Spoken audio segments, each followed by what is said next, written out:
how to get Apple Music free trial for 3 months. Hey guys, today I'll show you how you can get Apple Music free trial for 3 months. So to get started, if you've recently purchased a new Apple device, you might be eligible for a special Apple Music offer.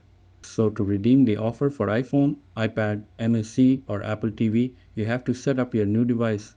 To redeem the offer for AirPods, HomePod or Beats headphones or speakers, connect or pair your eligible device to an iPhone or iPad running the latest version of iOS or iPad OS. To redeem the offer for Apple Watch, connect or pair your eligible device to an iPhone running the latest version of iOS.